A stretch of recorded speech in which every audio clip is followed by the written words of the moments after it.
Debout pour lire la parole de Dieu. Aujourd'hui, nous lirons dans 2 Rois, chapitre 6. Et nous commencerons au verset 8. Nous lisons au nom du Seigneur Jésus. Les rois de Syrie étaient en guerre avec Israël.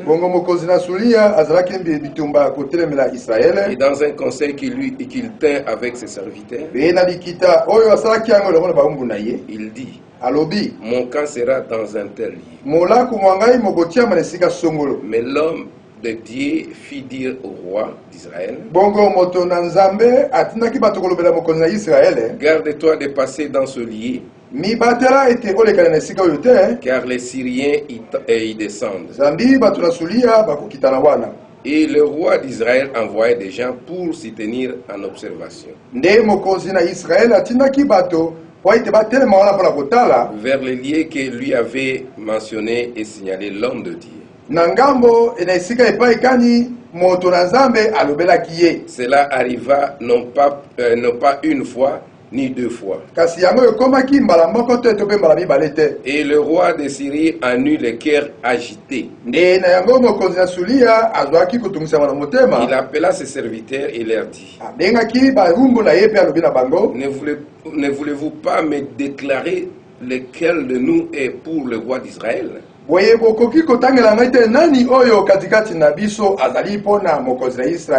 de ses serviteurs répondit: personne, ô roi, mon Seigneur.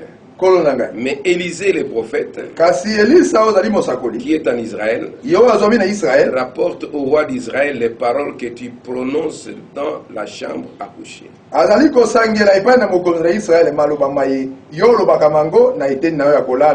Que Dieu bénisse la lecture de sa parole. Nous allons prier.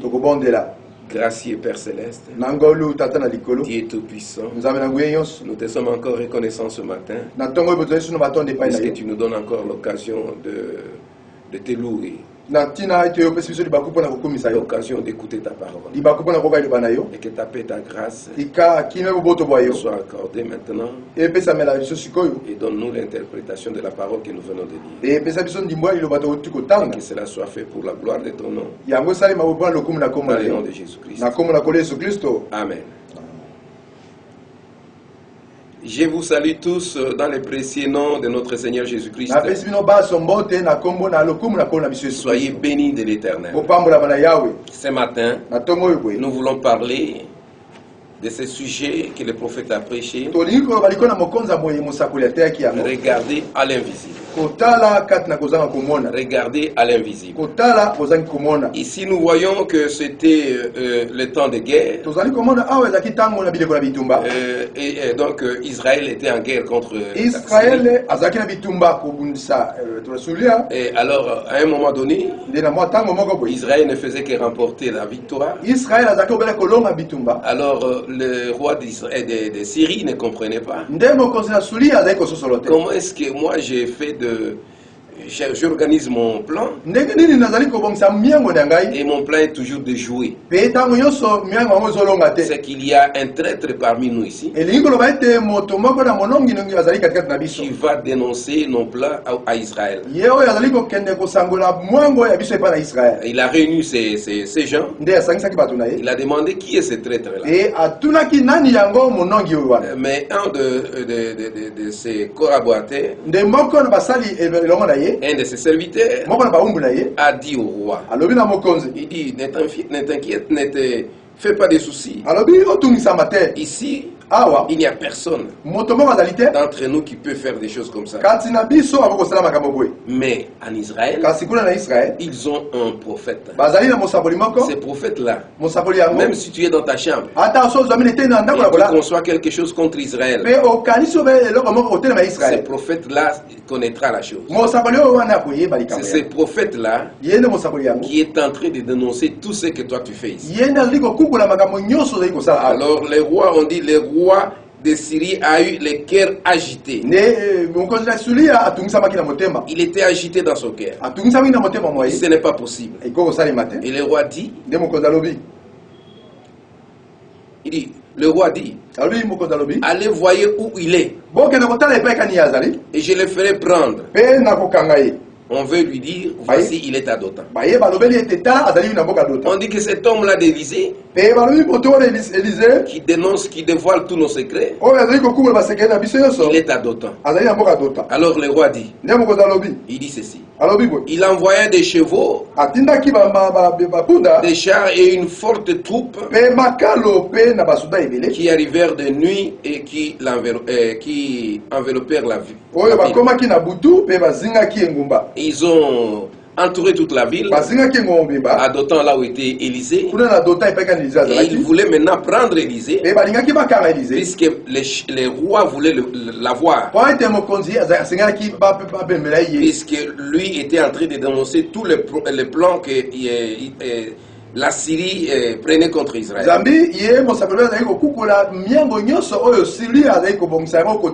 Alors quand ils sont arrivés là-bas, quand ils sont arrivés, ils ont encerclé la ville et Élysée était avec son serviteur là.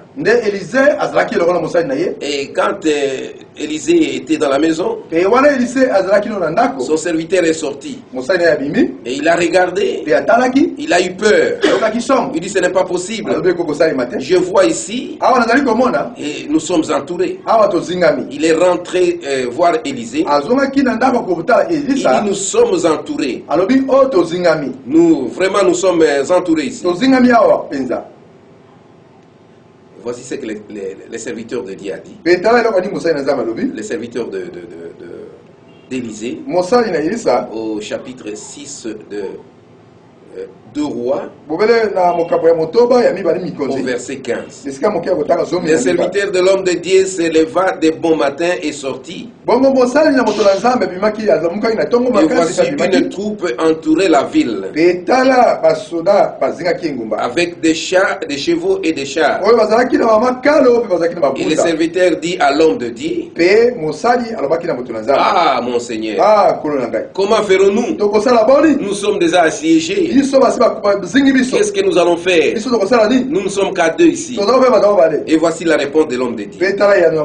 Il répondit, ne crains point, car ceux qui sont avec nous sont en plus grand nombre que ceux qui sont avec eux. Oh, l'homme de Dieu regardait à l'invisible. L'homme de Dieu n'a pas considéré tout ce que son serviteur lui avait dit. Non, il n'a pas regardé à ça. Lui a considéré l'invisible. Il a regardé l'invisible. Quand lui regardait, Élysée voyait qu'ils étaient entourés d'une grande multitude de chars de l'armée céleste.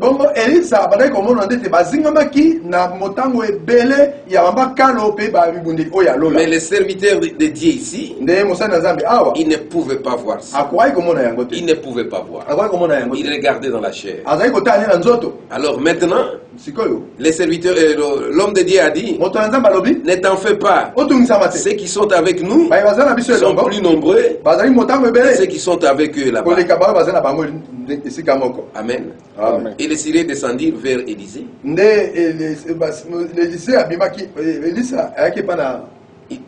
Les Syriens descendirent vers Élysée.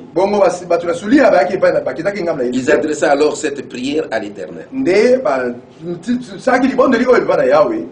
Daigne frapper d'aveuglement cette nation. Et l'Éternel les frappa d'aveuglement selon la parole d'Élysée. Oui, quand les Syriens descendaient pour attraper Élysée, Élysée a dit seulement quelque chose. Il daigne frapper d'aveuglement cette nation. Il voyait. Il regardait à l'invisible. Il n'a pas regardé à ce qui était là. Il a regardé à l'invisible. Et il a prononcé la parole. Quand vous êtes devant un problème, regardez toujours à l'invisible et prononcez la parole. Et Dieu agira. Alléluia. Dieu ici, il a agi. Vous voyez? Il dit l'Éternel les frappa d'aveuglement selon la parole d'Élisée. Oh, celui qui est rempli du Saint-Esprit, un enfant de Dieu qui est né de nouveau, il a l'Esprit de Dieu en lui. Et quand il prononce la parole, la chose doit arriver. C'est ce que nous avons dit dans l'adoption. Quand un enfant de Dieu est adopté, sa parole devient la parole de Dieu. Tout ce qu'il dit, Dieu accepte. Vous voyez, c'est ce que nous devons, c'est ce qu'il faut que, ce que nous avons dit, il faut que vous soyez adoptés.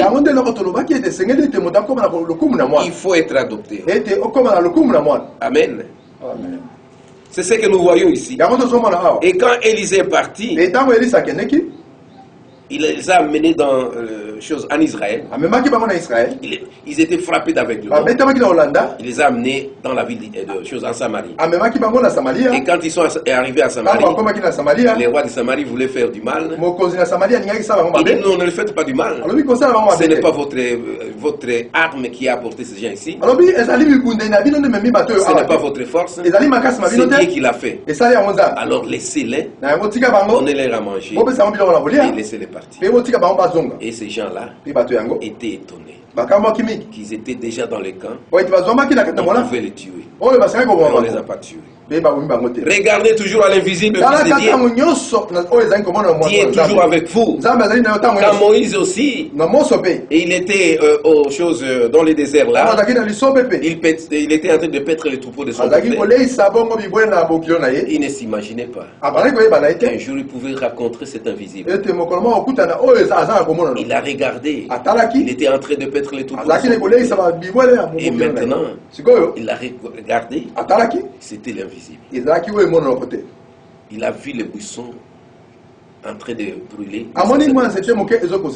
Ça ne se consumait pas. Qu'est-ce qui s'est passé? C'était l'invisible. Oh, quelque chose. On ne pouvait pas s'attendre à ça. Et dans ces buissons ardents, ces buissons qui brûlaient, qui ne se consumaient pas, il a entendu une voix. Et cette voix-là a commissionné Moïse. Quand cette voix-là a commissionné, Moïse ne pouvait rien dire. Il a dit, qu'est-ce que moi je peux faire? Comment je peux vaincre l'armée de Pharaon? Il dit, qu'as-tu dans ta main? Il dit, j'ai un bâton. Il dit, prends seulement ça. Jette-le par terre. Il a jeté le bâton par terre. Le bâton est devenu serpent. Et il dit, c'est tout ce que je te donne. Tu vas avec ça devant Pharaon. Mais Dieu ne lui avait pas dit tout ce qui va se passer là-bas. Non, il ne lui avait pas dit que quand tu jetteras ton bâton, Pharaon jettera aussi le bâton. Ton bâton va avaler les bâtons des serpents de Moïse. Non, il ne lui a pas dit ça. Il lui a donné seulement la verge. Il a dit, prends seulement ce que tu as là. Tu vas avec ça. Et quand Moïse est arrivé maintenant chez Pharaon, il devait maintenant montrer à Pharaon qu'il avait rencontré l'invisible.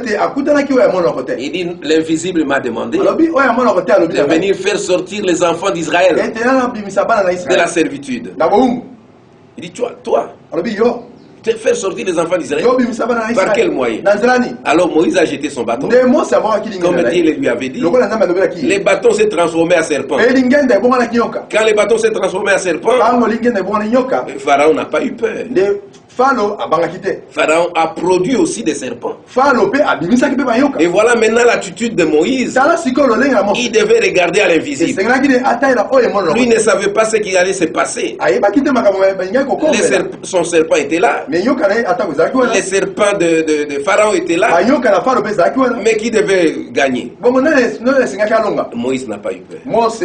Il a regardé à l'invisible. Et quand l'invisible est descendu, les serpents de Moïse avait avalé tous les serpents de Pharaon. Regardez toujours à l'invisible et vous verrez les résultats.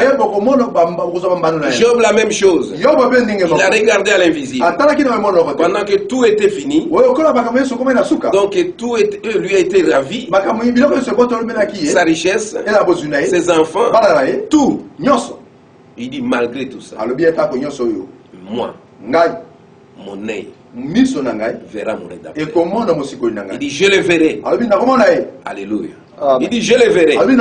Donc Job ici, ce n'était pas une occasion pour lui de commettre les péchés. Non, il est resté fidèle à la parole de Dieu. Vous voyez ça? Et si nous regardons encore dans l'Ancien Testament, nous pouvons regarder un peu. Nous verrons cela. Nous allons voir un peu dans Daniel. Si nous allons dans Daniel, nous allons voir ça. Daniel chapitre 3, verset 16. Il dit Shadrach, Meshach et Abednego répliquèrent au roi Nabuchodonosor, nous n'avons pas besoin de te répondre là-dessus. Nous connaissons cette histoire ici. Des enfants d'Israël qui étaient pris en captivité. Ils étaient où ça à Babylone? Là où il n'y avait pas un endroit pour prier. Ils étaient dans la servitude. Et là ils étaient là, ils adoraient toujours leur Dieu. Enfants de Dieu. Ne profitez pas de ce temps ici pour dire que non, l'église est fermée, on n'a pas besoin de prier. Ces gens-là, bien qu'ils étaient dans la servitude, ils n'avaient pas oublié leur Dieu. Ils priaient toujours. C'est à cause de la prière que les rois étaient mécontents. On a dit non, il faut empêcher tout le monde de prier. Mais qu'ils adorent ton histoire là, ton idole. Qu'ils puissent adorer cette idole là. Mais Shadrach et Meshach et Abednego, ils ont dit non, nous ne pouvons pas adorer ça. Nous avons notre Dieu. Notre Dieu est jaloux. Il ne peut pas accepter ça. Alors quand le roi a vu ça, le roi était tellement fâché. Il était très fâché. Il dit, voici que le Dieu que nous servons peut nous délivrer de la fournaise ardente. Et il nous délivrera de ta main, ô roi. Amen. Ces enfants étaient restés catégoriques. On les a amenés jusqu'à aller les jeter dans la fournaise ardente. Ici, les rois, on dit, les rois de Nabuchodonosor furent remplis de fureur. Il changea de visage en tournant ses regards contre Shadrach, Meshach et Abednego. Il reprit la parole et ordonna de chauffer la fournaise 7 fois plus qu'il ne convenait de la chauffer. Oui,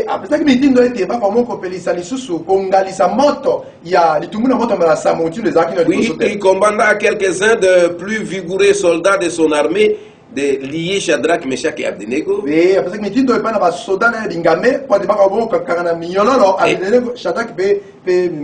on est allé jeter ces gens dans le feu. Quand il les a jetés dans le feu, oh, c'était terrible. Ces gens-là regardaient à l'invisible. Ils ne pouvaient pas regarder à quelqu'un d'autre. Il n'y a personne qui pouvait les rapporter secours à ce moment-là. Il n'y avait que l'invisible qui devait maintenant apporter secours. Pendant qu'ils étaient dans la fournaise, ils ont vu la 4e personne, l'invisible. Il est descendu dans la fournaise, il a secouru Shadrach et Abednego. Il les a secourus, l'invisible. Regardez toujours à l'invisible. Il en était de même pour Daniel, dans la fosse au lion. Daniel a dit, moi je n'adorerai pas cette statue-là. Je vais rester fidèle à la parole de Dieu. Je vais rester fidèle. Il est resté fidèle. On dit bon, on va te jeter dans la fosse au lion. Daniel n'a pas eu peur. Il a regardé à l'invisible. Et quand il a regardé à l'invisible, c'est alors qu'il a vu la grandeur de Dieu. Pendant qu'il était là, les lions ne pouvaient pas dévorer Daniel. Puisque Daniel était l'un des enfants de Dieu. Alors ils ne pouvaient pas être dévorés par le lion. C'est pourquoi je t'ai dit, mon frère, ce matin, de regarder à l'invisible. Regarde seulement l'invisible. Quel que soit le moment difficile, regarde à l'invisible. Nous voyons ici Pierre. Un jour, on a arrêté Pierre. On l'a amené en prison. On a dit maintenant, tu vas purger la prison. Tu vas purger la prison. Alors, quand il était dans la prison, il n'a pas regardé à quelqu'un d'autre. Amen. Ce n'est pas quelqu'un qui pouvait les secourir. On l'a jeté en prison. Et pendant qu'il était en prison, au verset 6.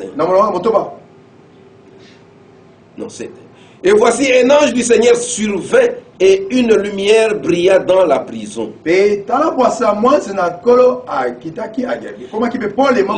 le réveilla et le frappa au côté en disant, lève-toi promptement. Les chaînes tombèrent de ses mains. C'est lui qui a fait tomber les chaînes. Ce n'était pas un homme, c'était Dieu, l'invisible. Regardez à l'invisible, mes frères. Ne regardez pas à ce que vous voyez là. Un enfant de Dieu regarde à l'invisible. Il doit regarder à l'invisible. Et Pierre est sorti de la prison. Les portes qui étaient bien fermées, les portes s'étaient ouvertes. Et Pierre est sorti sans laisser de traces. C'est quand l'invisible entre, il n'y a personne qui peut découvrir ça. Les gens sont venus voir ça. C'était après. Ils sont venus voir. Pierre était déjà derrière. Il en était de même avec Paul et Silas. On les avait mis en prison. Et pendant qu'ils étaient en prison, ils chantaient, ils louaient Dieu. Pendant ce temps-là, l'invisible est entré. Et quand l'invisible est entré, il a fait sortir Paul et Silas. Les portes des prisons étaient ouvertes. Les geôliers qui étaient là, il a eu peur. Il croyait que tout le monde avait fui. Regardez, l'invisible vient seulement aux siens. Il était venu seulement délivrer les siens. Ce n'était pas toute la prison. C'est la même chose. Jésus reviendra pour les siens. Ce n'est pas pour tout le monde. L'enlèvement et pour ses enfants, ce n'est pas pour tout le monde. Et quand Paul était là, et Silas, l'ange était venu chercher Paul. L'ange est venu chercher Silas. L'ange était venu chercher Pierre dans la prison. Il y avait beaucoup de prisonniers, mais aucun des prisonniers n'est sorti. Ce n'était que le gens là qui était dans la volonté de Dieu. C'était Pierre. C'était Paul. C'était Silas. Amen. C'est ce que nous devons faire. Pendant que nous sommes dans ce temps ici, nous devons nous mettre à genoux, prier, puisque c'est saint. C'est ce qui fera notre force. Si nous prions, nous allons avoir la force de vaincre l'ennemi. Amen. Écoutez maintenant. Ce matin, chers amis chrétiens, nous regardons à l'invisible. Cela m'est venu juste à l'esprit que je puisse parler de l'invisible. Aujourd'hui, nous les chrétiens, nous regardons à l'invisible. Et toute l'armure des chrétiens est surnaturelle. Toute l'armure est surnaturelle. Ici, ce n'est pas que Paul, Silas et Pierre se sont battus pour se faire sortir de la prison. Non, c'était le surnaturel qui était descendu. Toute l'armée des chrétiens est surnaturelle. Nous ne considérons pas ce que nous voyons. Nous considérons ce que nous ne voyons pas. Vous pouvez être guéri en considérant ce que vous ne voyez pas. Eh bien, nous regardons à l'invisible. Et nous croyons que ces choses invisibles, nous croyons que ces choses invisibles, mais dont Dieu a parlé, deviendront réalité. C'est ça. Bien des fois, C'est la marche. Donc nous croyons à l'invisible. Nous devons croire à ça. Aujourd'hui, il y a beaucoup de vrais et de faux. C'est vrai. Le faux voudra toujours soutenir que c'est lui qui est dans le vrai.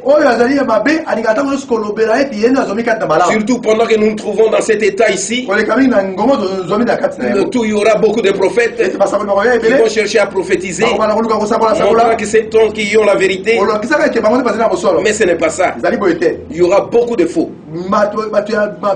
qui viendront maintenant. Mais par ce signe, Dieu a confirmé cela. Il a fait sortir les gens par le surnaturel. Personne ne pouvait comprendre. Et nous devons prendre la parole de, nous ne devons prendre la parole de personne d'autre en dehors de la parole de Dieu. La parole d'un homme faillira. Les visions sont merveilleuses. C'est la voie initiale. Amen. Donc nous devons prendre la parole de Dieu et nous éviter de tout ce que les gens peuvent dire.